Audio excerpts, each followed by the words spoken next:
Okay, that's recording. That started. Let's go. Streaming health mode. Why don't you open the chat room, dummy?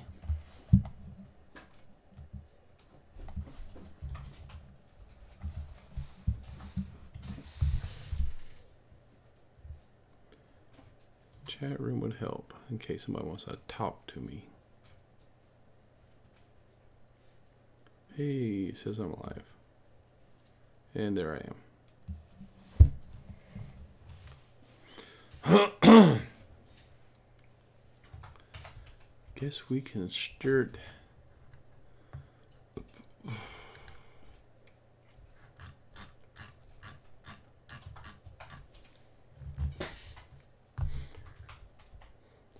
All right, guys, do you like pop culture happenings? Do you like to keep up to date on all the nerdy news? Then you're in the right place. I'm Troy Stegner with Zia Comics, Talk Nerdy to Me, and I'm going to give you all the nerdy news for this Sunday. It being a weekend and Sunday, it's a little slow, but there's still some stuff I can show you. So let me just minimize myself to the bottom corner here. Oh, sorry for that psychedelic looking video. But here we go. We're going to start with games. Nintendo, I told you a while back, is doing the Pokemon Let's Go for Pikachu and Eevee. They are taking it on the road. It's a game for Nintendo, I believe the Switch. I'm not sure if it's going to be on their other platforms. But it's going to tie in with the Pokemon Go app that you can get on your smartphone or tablet. This is going on a U.S. tour. It's only a handful of cities, mostly the big cities. So if you live close to a big city, you're lucky. For this, you're going to have different demos of the Nintendo Switch games, fun photo opportunities, special giveaways while supplies last. And there'll be a special Pokemon Snapchat filter that'll only be available if you're within the vicinity of the truck. And there will be a higher frequency of Pikachu and Eevee sightings around these trucks. It's kind of cool. Not bad. There's none near me, unfortunately, but let me just show you right here the dates and cities. For my podcast friends, you got San Francisco, October 6th. Seattle, October 13th, Dallas on October 20th, Topeka on October 27th, Chicago, November 3rd, Boston, November 10th, and New York on November 15th. So, yeah, if you don't live near one of those cities, sorry, I don't either. I feel your pain. I would love to go see one of these Nintendo Let's Go trucks and check out all this cool stuff they have to offer. Maybe if this is a success, Nintendo will expand it into more cities. Cross your fingers. Got to catch them all. Okay, there is a trademark dispute with Marvel. This popped up. E-cig, it's a vaping thing, an e-cig company from Hong Kong. Shenzhen iJoy AI Technology Company Limited. That's a mouthful. Of Hong Kong, applied to get a trademark for their new vaping products, and the name alone is not enough to throw up the red flag. Avenger, they're calling their stuff Avenger. The problem is the font is so close to the actual Avengers logo from the comic books and the movies. I mean, this is the e-cig Avenger logo. This is from the comic books, and this is from the films. That is just so close. I think Marvel has a good case on this. They'll probably win in trademark court. I don't vape. I'm not against it though. I just never got into smoking. I couldn't do it. I guess I'm just not cool enough. But as far as e-cigs go, this thing looks rather cool, and the kicker is it's voice controlled. So I don't know. I know Marvel is trying to stay away from the whole smoking thing. I don't think they have any characters who smoke. Even characters who are notorious for smoking cigars and stuff, like Nick Fury and Wolverine, you'll notice they don't do that in the newer comics. They're trying to keep away from that. I guess they don't want to influence kids to start smoking. So, like I said, Marvel has been granted an extension to oppose the trademark. I don't think they're going to have any problem proving that is, I mean, very, very close. It's almost like they're just trying to ride on their coattails. So, good luck, Marvel. Protect your property. Harley Quinn, DC Comics. Harley Quinn number 51. There may be some spoilers here, so if you don't want spoilers, don't listen to this part. Forward it. You don't want to know. If you don't care about spoilers, keep listening. There is an exclusive preview for next week's Harley Quinn number 51. If you read number 50, you see that she just really jacked up the whole continuity timeline. And now there's a Captain Triumph in Harley Comics. Captain Triumph, they didn't just make this up. This is an actual character back from the 40s. Captain Triumph, I believe, started in Quality Comics or Crack Comics. It was a property that DC bought up, and they used him very sparingly. His origin is really kind of weird. He is a twin. Him and his brother both had a T-shaped birthmark on their, I believe, on their wrist. I don't remember which side. Something happened. His brother was killed in a sabotage attack. Died in his arms, and then he vowed to get revenge for his brother's death. The Fates, who are the three old hags that, control all of reality, I guess. I believe in Greek mythos there are Apropos, Klothos, and I can't remember the other one. But they have different names here in DC Comics. It's they decided that it was very heroic of what, Captain Triumph, his name wasn't Triumph at that time, what he was trying to do. I believe his name was Lance Gallant. Gallant, yeah. Real imaginative with the names. So they gave him a kind of a superpower. His brother's ghost, they allowed to remain on Earth. He could merge with his ghost by touching the birthmark, the matching T birthmarks they had. It would merge him and give him these ghostly powers. He could fly. He was almost invulnerable. A couple other things. And when they were, then he could touch it again and it would send the ghost away. He could communicate with the ghost. He'd send him, through walls to do recon because nobody else could see the ghost. Then he'd come back. It was not a bad concept. Just never really took off. They tried to bring him back in with the All-Star Squadron and the Uncle Sam and the Freedom Fighters, and they couldn't get him to gain traction. So we hadn't really seen him much until now. They're bringing him back into Harley Quinn, number 51. He's running around, doing his do-gooder stuff. Harley's trying to get him back into his own timeline continuity. And, of course, it's Harley Quinn, so she runs into some issues doing that. So you will get to read that on October 3rd, this coming new comic book day. It's going to be on the shelves, Harley Quinn, number 51. If you like Harley's hijinks, then pick that up. Star Wars fans. The comic book, ever since Marvel and Star Wars got pulled under Disney, they've been doing a really good job of keeping continuity, or canon, I guess you'd want to say, between the comics and the movies. They revealed a little bit of Han Solo's history in the comic book. In the movie, they alluded to the fact, that he enlisted in the Imperial Army. Actually, he wanted to be a pilot.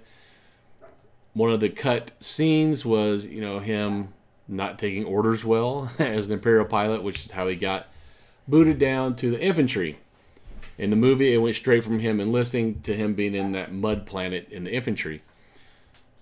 Just watch that deleted scene. The DVD Blu-ray is out now. It's a good scene. I wish they would have left it in, but I guess they had to cut it for time. You see Han in the comic book. This is before the attack on the Death Star. The last sortie they went on, the Millennium Falcon got beat up pretty bad. Bad enough that they couldn't fly it. So Han is going out to... And he's traveling with the rebels because that's really his only way to escape Vader at that point. He jumps into an X-Wing and goes... wearing the orange flight suit and everything. Goes out and helps Luke take care of the Imperial forces. Of course, it's an X-Wing. You know how tiny those cockpits are, so Chewie can't go with him. Chewie's upset. They don't make fighter... That's like putting a big dude in a sports car. It just doesn't work. Chewie needs to be in something like a freighter, like the Millennium Falcon.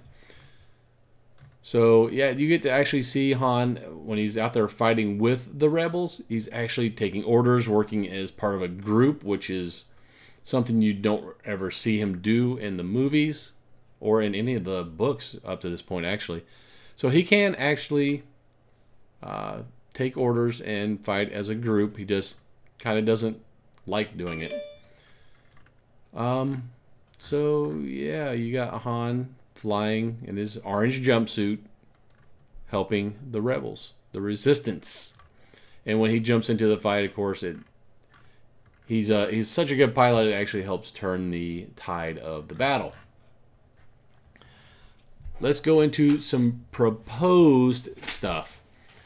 Tiffany Haddish, I think you'll see her most recently in Night School with Kevin Hart, that movie coming out. She has expressed interest in playing Wonder Woman's sister. Did you know she had a sister? Yeah, but you didn't. Her sister's name is Nubia. And that is a take on the word Nubian, because her sister is black. And how they retconned the history once, but originally how it happened was when Wonder Woman's mom made her out of clay. She made two. She made a light one and a dark one out of clay. The gods brought her, both of them, to life, but then the god Mars swooped in and stole Nubia away and took her, and she became a big warrior. She found out later that she had a sister. Her sister is just as powerful as her, probably even more so. And the sword that she has that was given to her by the gods actually counteracts the lasso. So the lasso has no effect on her. There's no word if she is going to be in the new Wonder Woman movie coming out November 1st, 2019. That character anyway, maybe even if they just allude to her, that would be kind of cool to see her sister in there. Nubia is actually credited as one of the first black female characters in comics, superhero characters. So that's kind of cool. That's a little trivia to stick under your hat there. The only thing that has been confirmed is one of the main villains is going to be Cheetah, played by Kristen Wiig. And Cheetah is a longtime Wonder Woman villain. In the comics, Cheetah just picked up some new powers. She can kill gods now. She killed, was it Poseidon? I think she killed Poseidon in one of the newer issues. So keep an eye out for Nubia. Hey, you can go impress your friends with that little nugget of knowledge there that Wonder Woman does have a sister, a badass sister who could probably whoop her. And now you know that person's origin, so maybe you can win a bet with your friends. Venom is coming out this week. The next, they're already pretty well through all the production stuff for their next Spider-Man or Spider-Verse spinoff, Morbius. I think I've told you guys about this before. They've already cast Jared Leto to be the lead as Morbius. I can see. I think he would do a good job as Morbius. If you don't know about this character, back during the Comics Code days, when they tried to self-police themselves because, society was saying that comic books were bad and evil and you couldn't have all stuff in there. So instead of bowing down to them, they decided to self-police. So instead of zombies, they had characters called Zuvimbies. They had Morbius wasn't really a vampire. He was kind of created himself by accident. He had a rare blood disease. He was a biologist. He was trying to research how to cure himself. And during that process, of course, like all good scientists, he tested on himself. And yeah, that's what happened. And it turned him into I guess, a pseudo-vampire. So it's an interesting story. He's a good character. He's another one you don't... only the true comics people know that name. If you're not into comics, especially if you're not into Spider-Man comics, which is where he kind of got his start. I believe it was number 101. Yeah, right here. Amazing Spider-Man 101. Then you probably haven't heard of Morbius. Really good, flawed character. Because they were going to do... That next one was going to be Silver and Black, which was going to be Silver Sable and Black Cat teamed up, which are two very iconic Spider-Man characters. That one kind of got delayed. I never really heard a good reason why. It's just decided we're not going to do it. They pushed it back. Morbius, as far as I know, is still chugging along. It's going into production here soon. Here's what I'm kind of excited about. They're saying Sony's also going to be making movies on Kraven the Hunter, Silk, and Nightwatch. Nightwatch, not so much. It's a really weird character. He witnessed some superhero-looking dude die. He went and unmasked that guy, and it was an older version of him. So he freaked out and grabbed the suit and went and tried to hide for a while, and then decided, I'm not hiding anymore. I'm just going to come out. And he started fighting crime with that advanced suit with nanotech stuff in it. That character never really caught on, even though he was used quite a bit. Just never really caught on. Silk is a newer character coming out of Spider-Man. She was bitten by the same radioactive spider as Peter, but she went down a different life path. And she's a really, really interesting character. If you haven't read anything of Silk, you might want to look that up. Too extensive to talk about here. And then Kraven the Hunter. Kraven the Hunter, one of my favorite Spider-Man villains. Dude actually bested Spider-Man. Became Spider-Man for a little while. That was his whole thing. He has hunted every formidable thing you can hunt on Earth. So Spider-Man was his next conquest. He did that, and he was happy. Kraven the Hunter is one bad... You don't want Kraven looking for you. That dude would be a killer bounty hunter. So we're looking in the future for those 3 spin-offs coming out of the Sony Spider-Verse. Sony does not have a good track record with superhero movies. Let's hope that they've learned and sat back and watched what's working for Marvel, because Marvel is just absolutely killing it for superhero movies. Cross your fingers, because there's a lot of good spin-offs they can take out of the Spider-Verse. Let's go to the next thing. And the last article I have for y'all. Sentry. That's another character a lot of people, if you're not a comics nerd, you probably don't know about Sentry. They're kind of going to change him up a little bit now. Sentry is super. He has like 3 different personality type forms. Sentry is the ultimate do-gooder, pretty much invulnerable, super strong. He's so strong, he ripped Ares in half. Ares is a god. The god, the god of war, no less. Ripped him in half like it was nothing. He's the one who took Carnage up in space and ripped him in half like it was nothing. He really can't die. He's tried to commit suicide a few times. He flew directly into the sun, and he gets regenerated.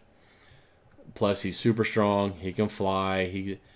Dude is just OP. He is the definition of overpowered. His human form is Bob Reynolds, who is kind of an overweight. Let me see. I got a picture somewhere. Nope, I don't. Just an overweight dude, you know, on Earth. And he has the Sentry form in him. He also has the opposite of Sentry, the ultimate evil, called the Void. It's like as much as the Sentry is good, the Void is kind of that yin and yang deal. So whatever the Sentry does good, the Void tries to counteract it by doing just as much bad. Bob Reynolds kind of got his powers by being injected with a hyped up version of the super soldier serum they gave Captain America. Is supposedly 1,000 times more advanced and stronger than what Captain America got. And I can believe it because, like I said, character is just so completely over the top strong. So, you know, telling you those three things, you get Bob Reynolds, who's the human form. Sentry is the do-gooder. Void is the bad dude. I'll just leave it. That's the simplest way to tell you. Bob Reynolds kind of was afraid of what would happen by using Sentry because it would also unleash Void. So he kind of retired from superheroing for a while. Now something happened that they kind of merged all three. So you got that, you know, Void and Sentry kind of counteracting each other, good and evil, with the moral compass of Bob Reynolds in there, trying to lead them the right way. So this new Sentry, which I'm showing you here, new suit and everything. He went from yellow to red on his suit. I guess they're going to... And black hair, he's not blonde anymore. He almost looks like a Dragon Ball character here. Like he's getting ready to go Super Saiyan. Sentry, yeah, this new Sentry, with all, you know, with him, everything in check and him kind of balanced now. They're even saying that this all new Sentry, and I'm quoting, is the most terrifying Marvel Universe character right now. He's going to be unstoppable.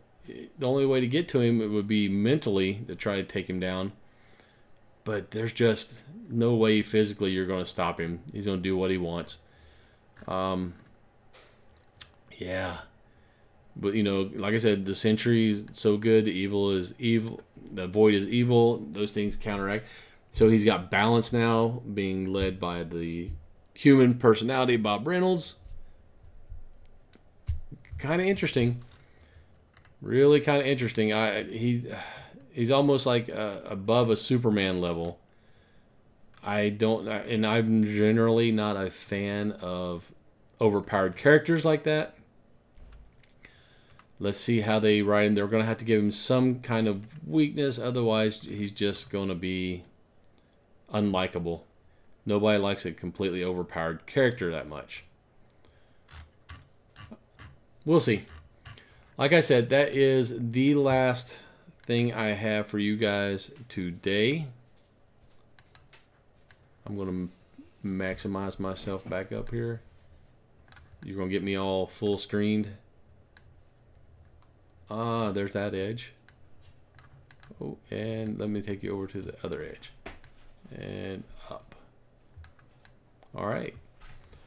As always, thank you guys for watching. Please subscribe to this YouTube channel. Mash that bell icon so you get notified of all the new videos as I put them up. For my auditory only friends on podcast, subscribe to me on your favorite podcast platform. And I will see you guys again tomorrow. Later, nerds.